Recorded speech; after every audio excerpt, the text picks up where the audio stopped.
अध्याय 3 देख रहे हैं, द दिल्ली सुल्तान्स।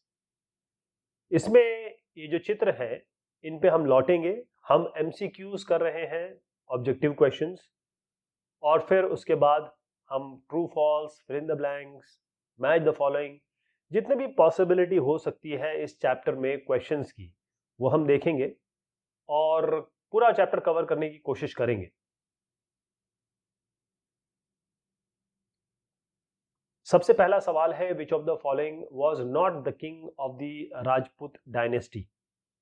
राजपूत राजवंश, इन सब किंग्स, 4 किंग्स के नाम लिखे हुए हैं, आपको बताना है कौन सा नहीं है। तो क्लियर दिख रहा है बहलूल लोदी, क्योंकि तोमर, अनंगपाल और पृथ्वीराज चौहान जो है उन्होंने मोहम्मद गौरी को हराया था 1191 में। उसके बाद अगले साल वो वैसे हार गए थे, लेकिन इसी तरीके से इनका नाम हम जानते हैं, बहलूल लोदी। मैं आपको ले जाता हूं। अब यहां पर देखिएगा 3 लोदी के चित्र हैं। दूसरा है सिकंदर खान, तीसरा है इब्राहिम खान, लेकिन जो पहले है वो है बहलूल लोदी। उनका नाम यहां लिखा हुआ है, तो इसका उत्तर होगा Bahlul Lodi. Which ruler first established his capital at Delhi. कौन से ऐसे रूलर हैं, कौन से ऐसे शासक हैं जिन्होंने पहली बार दिल्ली में ये इसको अपना राजधानी बनाया या कैपिटल बनाया? कौन सा उत्तर है इसका? चौहान, तोमर, टर्किश, खलजी? देखिए, इसका उत्तर है तोमर राजपूत। तोमर राजपूत को चौहान्स ने परास्त किया, हराया।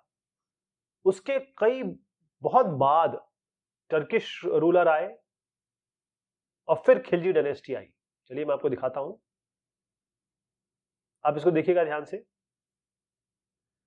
ये है रूलर ऑफ दिल्ली। सबसे पहले तोमर है, यहां पर, यहां से शुरुआत हुई, तो यही इसी का हम उत्तर लिखेंगे। उसके बाद फिर टर्किश आए, फिर खिलजी आए, राइट? पहले राजपूत, फिर टर्किश, तुर्की रूलर्स जो आए, और उसके बाद खिलजी डायनेस्टी, राजवंश बाद में आया। Who was the first slave king of Delhi सल्तनत? दिल्ली सल्तनत अमूमन क्या होता है इन सब साम्राज्य राज्यों में कि मान लीजिए कोई किंग है, राजा है, और इस राजा का या इस किंग का बेटा वही बनता है अगला शासक। लेकिन दिल्ली सल्तनत में ऐसा हुआ कि खास तौर पे अगर हम बात करें इनकी, 2 लोगों का मैं नाम लूंगा, अलाउद्दीन खिलजी और तुगलक, मोहम्मद बिन तुगलक। इन्होंने क्या किया, इल्तुतमिश ने भी किया थोड़ा बहुत। इन्होंने क्या किया, जो निम्न वर्ग के लोग थे, या ये कहें कि जो गुलाम थे, जिनको बंदगा कहते हैं, इनको इन्होंने हाई पोजीशन पे बैठा दिया। तो एक स्लेव मतलब होता है जो आपका नौकर हो या जिसको आपने खरीदा हो। स्लेव का हिंदी में मीनिंग, उर्दू में मीनिंग होता है गुलाम। गुलाम, तो ऐसा कौन था? उत्तर है इसका कुतुबुद्दीन ऐबक। कुतुबुद्दीन ऐबक, क्योंकि इल्तुतमिश तो स्टार्टिंग वाले थे, उनकी बिटिया थी रजिया सुल्तान, उसके बाद अलाउद्दीन खिलजी आए, फिर मोहम्मद तुगलक आए। लेकिन जो कुतुबुद्दीन ऐबक है, मैं इनका चित्र आपको दिखाता हूं। ये जो जनाब है, ये पहले स्लेव किंग थे, कुतुबुद्दीन ऐबक। तो ये देखिएगा, ये है कुतुबुद्दीन ऐबक।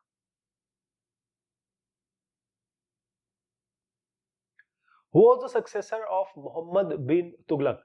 मोहम्मद बिन तुगलक के बाद कौन आए? उत्तर क्या है इसका? इसका नाम है फिरोज शाह तुगलक। देखिए, मोहम्मद बिन तुगलक यहां, और उसके बाद जो नाम दिख रहा है आपको, देखिए, पहले गयासुद्दीन तुगलक, मोहम्मद तुगलक। मोहम्मद बिन तुगलक का नाम इसलिए है, ये अलाउद्दीन खिलजी, मोहम्मद तुगलक ने वाकई में बहुत बड़े बड़े काम किए, इसलिए इनका नाम इतना चर्चा में है। फिरोज शाह तुगलक मोहम्मद तुगलक के बाद आए, तो इसका उत्तर है Firoz Shah Tughlaq. What was the language of administration under the Delhi Sultans? Delhi सुल्तान, अब ये कहां से आए थे? आप देखिएगा, इसमें हमने जब बात की कि ये टर्किश रूलर हैं, और उसके बाद ये, इसके बाद हम जब बात करेंगे तो मुगल साम्राज्य की बात करेंगे। लेकिन जो दिल्ली सल्तनत की बारी आती है, तो इनका पर्शियन यानी कि फारसी में काम चलता था। Persian, Farsi. The position of standing facing Mecca during namaz is called as, is known as. होता यह है कि जैसे अगर हिंदुस्तान की मैं बात करूं तो नॉर्थ साउथ ईस्ट वेस्ट ऐसा है। सऊदी अरब यहां आता है, यहीं पे मक्का और मदीना है। मक्का और मदीना ये जो इस्लाम के 5 पिलर्स हैं उसमें से एक चीज है कि आपको हज करनी है, यानी कि ये जो तीर्थ यात्रा करनी है यहां पर। तो जो भी यहां पर हिंदुस्तान में अगर आदमी होगा वो जब नमाज पढ़ेगा तो वो इस डायरेक्शन में पढ़ता है, इस डायरेक्शन में पढ़ता है। तो इसी को किबला कहते हैं। किबला, खुतबा मतलब होता है जैसे इमाम है वो आपको उपदेश देंगे, अच्छी बातें सिखाएंगे। सिजदा मतलब होता है जब आप नमाज पढ़ते हैं तो सर जब जमीन पे टेकते हैं अपने हुजूर, अपने अल्लाह के सामने, उसे सिजदा कहते हैं। खराज जो होता है, खराज जो उस जमाने में था वो था कि जो एग्रीकल्चरिस्ट थे, किसान थे, फार्मर्स, उनसे जो 50% करीब सामान इनका उत्पाद ले लिया जाता था वो खराज था। लेकिन किबला मतलब ये होता है कि भाई आप उस डायरेक्शन में अपना, ये एक एक इज्जत है कि भाई उस डायरेक्शन में आप अपना सर करके नमाज अदा कर रहे हैं, इसको किबला कहते हैं। In whose reign did the Sultanat reach its farthest extent. Delhi Sultanat कहां पर, किसके रेन में बहुत दूर तक पहुंची? उत्तर बहुत क्लियर है, मोहम्मद बिन तुगलक। मैं आपको दिखाऊं, जो मोहम्मद बिन तुगलक है, कहां गए साहब, ये मोहम्मद बिन तुगलक में ने अपने क्षेत्र का बहुत ज्यादा विस्तार किया। वैसे खिलजी भी कम नहीं थे, इन्होंने ऊपर से नीचे तक, ये तो तंजावुर तक गए थे। आप सोचिए कहां साउथ तक ये चले गए थे, लेफ्ट राइट हर जगह ये गए थे। लेकिन मोहम्मद बिन तुगलक का नाम इसमें आना चाहिए। हु वॉज उलेमा। उलेमा कौन होते हैं? उलेमा मतलब ये होते हैं, जैसे आप कहें कि कोई ब्राह्मण है जिसको वेद का, पुराण का और जितने भी संस्कृत या सनातन धर्म के की किताबें हैं, ग्रंथ हैं, उनका नॉलेज है। इसी तरीके से अगर आप मुसलमानों में आएंगे और एक साहब जिसको कुरान की, जिसको हदीस की, जिसको जितनी भी धार्मिक जानकारियां हैं उसके ये मास्टर हैं, उसको उलेमा कहते हैं। तो आप कहेंगे कि जो इस्लामिक लर्निंग है उसका स्कॉलर, उसके विद्वान, स्कॉलर मतलब होता है विद्वान, उनको हम उलेमा कहते हैं। जो स्लेव परचेज किए जाते थे तो गुलाम हो गए, बंदगा हो गए, रूलर तो खैर शासक हो गए। इन्वेडर मतलब होता है कि आपका इलाका है और कोई दूसरा आदमी यहां पर आके आक्रमण करता है तो उसको इन्वेडर कहते हैं। A fortified settlement with soldiers was, चलिए मैं आपको दिखाता हूं पहले, इससे क्लियर हो जाएगा। अब देखें यहां पर एक किलेबंदी है, किलेबंदी है, किला बना हुआ है एक तरीके का, और यहां पर अंदर सैनिक लोग रह रहे हैं। इसको गैरिसन कहा गया, गैरिसन शहर। आज भी अगर आप किसी गवर्नमेंट सेटअप में हैं और वहां पर और डिफेंस में हैं या किसी ऐसे में जिसमें गैरिसन शब्द का आप उपयोग जरूर देखेंगे, गैरिसन इंजीनियर ये सब होता है, खासतौर पे आप मिलिट्री में देखेंगे इसको। गैरिसन टाउन कहेंगे इसका उत्तर, garrison town. Which was not the kind of taxes during Delhi सल्तनत।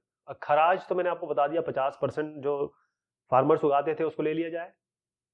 पशु आपके पास हैं उन पे टैक्स लगेगा, घर आपके पास है वो आपको टैक्स लगेगा। लेकिन बंदगा, बंदगा जो होते थे वो लोग होते थे जिनको गुलाम बनाया गया, या कहीं से आपने जब अटैक किया तो वहां के लोगों को पकड़ लाया, या फिर आपने खरीदा, खरीदा फिर इनको उस तरीके से तैयार किया गया, प्रशिक्षित किया गया कि ये हाई पोजीशंस पे बैठ सके।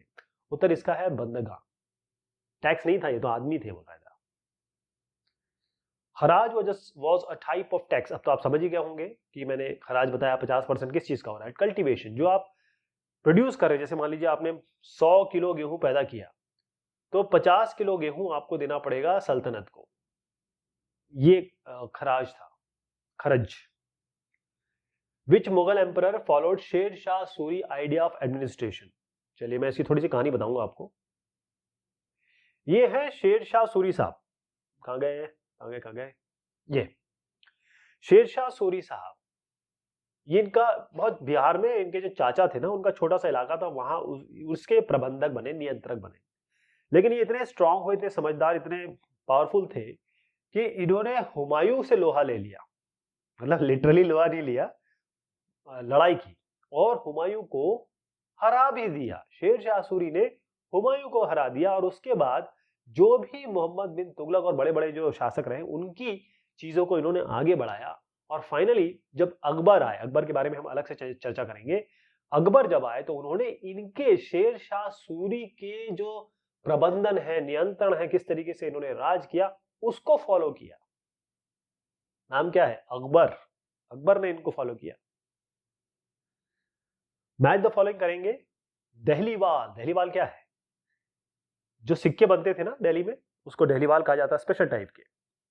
अब शमशुद्दीन इल्तुतमिश, ये कौन थे? ये शुरुआती टर्किश रूलर थे, ठीक है। सेंचुरी ऑफ द वर्ल्ड, देखिए जहां पनाह का मतलब बताता हूं। जहां मतलब होता है पूरा विश्व, बोले सारा जहां, सारे जहां से अच्छा है ना। पनाह मतलब होता है उनकी शरण में आना, पैरों पे आना। तो सेंचुरी ऑफ द वर्ल्ड इसी को जहां पनाह कहते हैं। इब्न बतूता ये थे एक ट्रैवलर, एक यात्री, बहुत जगह गए, बहुत बड़ा नाम है ये। और ये हिंदुस्तान भी आए तो मोरक्को से आए थे। गेंगिस खान या फिर कहें चंगेज खान, ये मंगोलिया के एक पावरफुल आदमी थे, बड़ा क्रूर थे और मंगोल इन्वेडर थे, मंगोल से आए। तो मैं इनको, इनमें से एक दो के चित्र आपको जरूर दिखाऊंगा। ये तो आपके चंगेज खान हो गए। और ये यहां पर थोड़ा सा बड़ा कर देता हूं इसको, ये साहब हैं इब्न बतूता। ये इन्होंने इस जगह पे अपना यात्री जिसे कहें वॉयज की, इधर उधर गए और फिर उसके बारे में इन्होंने काफी चीजें लिखी भी। तो ये दोनों मैं आपको दिखाना चाहूंगा। यहाँ पे इल्तुतमिश भी दिखा देता हूँ। ये इल्तुतमिश है और गेंगिस खान हो गया, Dehliwal, century of the world, तो खैर नाम है। जहांपना भी दिखाता हूँ आपको। जहांपना एक्चुअली क्या था कि जब जब ये रूलर्स आए ना शुरुआती तौर पे, ये कौन, दिल्ली वाले, सल्तनत वाले, इन्होंने क्या किया, तीन बहुत बड़े बड़ी जगह बनाई दिल्ली शहर में ही, मतलब अलग अलग शहर बसाए, दिल्ली जिसे हम कहते हैं। एक सीरी हो गया, एक जहांपना हो गया, एक दिल्ली, एक कोना हो गया। यही जहांपना की बात पूछी गई है इसमें। तो मैच करा लीजिए, ये इसका सही उत्तर है। Fill the blanks. Dash dynasty ruled Delhi before the Tughlaqs. Tughlaqs के पहले कौन था? यही से उत्तर ले लेते हैं। तुगलक के पहले कौन था? उत्तर क्या है इसका? खिलजी। तुगलक के पहले खिलजी, खिलजी के पहले टर्किश, टर्किश के पहले राजपूत। तारीख और तवारीख वर रिटन इन। अब तारीख तवारीख, देखिए दिल्ली सल्तनत में जितना भी काम हो रहा था वो पर्शियन में होता था, यानी फारसी में है? तो तारीख तवारीख जो थी, बड़े बड़े शिक्षित लोग, एडमिनिस्ट्रेटर, ये लिखते थे और उसी से हमें सब पता चलता है उस जमाने में क्या होता था।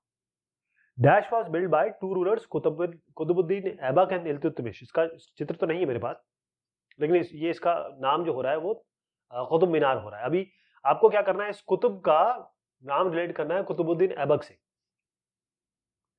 दो साहब का नाम मैंने अपने लिया, इसमें ये हो गए आपके इल्तुतमिश और ये हो गया Qutubuddin Aibak. Yes yes, we have a picture, this is a picture. अब देखिए, ये कुतुबुद्दीन ऐबक, कुतुब का नाम ही यहीं से आ रहा है, कुतुब मीनार का, और ये इल्तुतमिश, इन दोनों का ही रोल था इसमें, कई लोगों का रोल था, ये दो भी थे उसमें। Dash is a sermon during Friday prayer in the mosque. अब जुमे के समय क्या होता है, फ्राइडे के समय दोपहर की नमाज होती है। उस समय सारे जो मुसलमान हैं लाइन में एकदम खड़े होकर सफा बांधते हैं, जिसे कंधे से कंधा मिला के नमाज पढ़ते हैं। तो एक साहब जो है वो सामने खड़े होते हैं और मुसलमान जो है वो इस तरीके से लाइन में खड़े हो जाते हैं, ऐसे करके लाइन में खड़े होते हैं और जैसे ये नमाज पढ़ाते हैं वैसे नमाज पढ़ते हैं। उसके नमाज से पहले 2 रकात की नमाज होती है, जो मेन, जिसे फर्ज कहते हैं। ये जो साहब हैं ये कुछ उपदेश देते हैं, ये आपको अच्छी बात बताते हैं, क्योंकि जो गलत हो रहा हो उसको समझाते हैं कि देखिए ये सही है, ये सही है, क्योंकि हर धर्म अच्छी चीजें सिखाता है। तो ये जब बोल रहे होते हैं इसे खुतबा कहते हैं। क्या कहते हैं? खुतबा। अलग अलग बात ये है कि ये थोड़ा सा अरबी और उर्दू में बताते हैं, अच्छा होता कि ये हिंदी में बताते हैं ताकि लोगों को सबको समझ में आता। लीडर ऑफ द नमाज इज। नमाज के लीडर कौन होते हैं? इमाम। ये जो है, जो नमाज पढ़ा रहे हैं उसको इमाम कहते हैं। तो इसमें भी इमाम के पीछे जब ईद की नमाज होती है तो एक शब्द उसमें बोलना पड़ता है, पेश इमाम के पीछे हम नमाज अदा कर रहे हैं, तो ये इमाम कहते हैं उसको। Razia Sultan rule from dash to dash. अब बेचारी ये केवल 4 ही साल रूल कर पाई, 1236 से 1240। इनकी भी एक कहानी है, जरा कहानी पे जाते हैं, गौर फरमाते हैं। रजिया सुल्तान इल्तुतमिश की बेटी थी। अब खूबसूरती में तो ये किसी मतलब कोई इनका सानी नहीं था, बहुत खूबसूरत थी, लेकिन ये पावरफुल थी। इन्होंने जिस तरीके से अपना योद्धा और वॉरियर वाला रूप दिखाया, और जो इनका नियंत्रण था, जो इनके पास पॉजिटिव चीजें थी, ये बिल्कुल शासक और राजा बन सकती थी। 4 साल के लिए इल्तुतमिश ने इनको सिंहासन दिया भी, लेकिन इल्तुतमिश भी एक कहें कि पुरुष समाज में एक महिला को कैसे पोजीशन दे दे, इस बारे में इल्तुतमिश भी बड़ी शंका में थे, और जितने भी दरबारी थे वो एक औरत के अंडर में काम करेंगे, इसी से बड़े नाराजगी थे। इसमें एक मिनहाज सिराज साहब हुए, इन्होंने भी इनके बारे में लिखा कि ये गलत हो रहा है, या और भी चीजें जो उन्होंने लिखी अपने इसमें। तो ये इसकी कहानी है। केवल 4 साल बेचारी रही, उसके बाद 1240 में इनको सिंहासन से बेदखल कर दिया गया। Delhi became an important city under the rules of Tomar and Chauhan. बिल्कुल सही है, तोमर और Chauhan. Minhaj Siraj was in favour of queens rule in Delhi. अभी मैंने आपको जो बताया उससे आपको उत्तर का अंदाजा हो गया होगा। मिनहाज सिराज इनके फेवर में नहीं थे, उन्होंने ज्यादा बढ़िया मतलब कोई पॉजिटिव चीज नहीं लिखी। उत्तर कहेंगे हम false. Delhi authority was challenge by Mongols invasion. बिल्कुल सही है। हुआ ये, मैं आपको बता देता हूं, 2 लोगों का नाम लूंगा। इसमें एक नाम है आपका मोहम्मद बिन तुगलक, और एक नाम है अलाउद्दीन खिलजी। अलाउद्दीन खिलजी और मोहम्मद बिन तुगलक, इनके राज में ये साहब हुए जिनका चेहरा मैं दिखाने वाला हूं। ये चंगेज खान, इसने बहुत सारे वो किए। पहले तो इन्होंने उज्बेकिस्तान जो आज का है वहां पर अटैक किया, उसके बाद सीधा ये दिल्ली सल्तनत पे आ गए। तो ये बड़ा खतरनाक क्रूर आदमी था ये, बहुत मतलब जैसे अशोक जो था, उसने अशोक का दिल परिवर्तन हो गया, वो बुद्धा की जो उपदेश है वो देने आगे निकल गए। ये नहीं, ये तो मारकाट में बड़ा बड़ा वो आदमी, इसके लिए मारकाट बड़ी नॉर्मल थी। मतलब क्रूर था ये, इसने अटैक किया इन दोनों के राज में। तो उत्तर ये है कि हाँ, जो इनकी अथॉरिटी थी दिल्ली सल्तनत की, उसको वाकई में मंगोल इन्वेजन चंगेज खान ने चैलेंज किया। The iqtadars were called samantas. बिल्कुल गलत है। जो इक्तदार्स हैं उनको कहा जाता था मुफ्ती। ठीक, मुफ्ती कहा जाता था। तो अगर इसमें आप सूबेदार भी लिखेंगे, क्योंकि उस सूबे के वो दार थे, वो भी सही है, लेकिन मुफ्ती ज्यादा बढ़िया है। Jalaluddin established the Lodhi dynasty. बिल्कुल गलत है। लोधी वंश, ये देखिए, बहलूल लोधी नाम लिख लीजिए इसका। मैं आपको जो चित्र मैंने दिखाया था आप देखिए, शुरुआत में बहलूल लोधी, फिर सिकंदर, फिर Ibrahim Lodhi. Delhi Kohna was oldest of 4 cities of Delhi and was established by Mohammad bin Tughlaq. ये सही है। दिल्ली कोहना जो है, ये दिल्ली कोहना दिखा देता हूं आपको, ये दिल्ली कोहना है। लेकिन इसके बाद एक और चीज हुई, इसमें क्या किया गया, एक दौलताबाद करके जगह बनाई गई और यहां से इन सबको हटा दिया गया, और यहां पर फिर सैनिक छावनियां बनाई गई। तो ये सवाल जवाब हुए इस चैप्टर के। हमने कोशिश की कि जितने भी इंपॉर्टेंट एस्पेक्ट है वो हम कवर कर लें। मेहरबानी आपकी।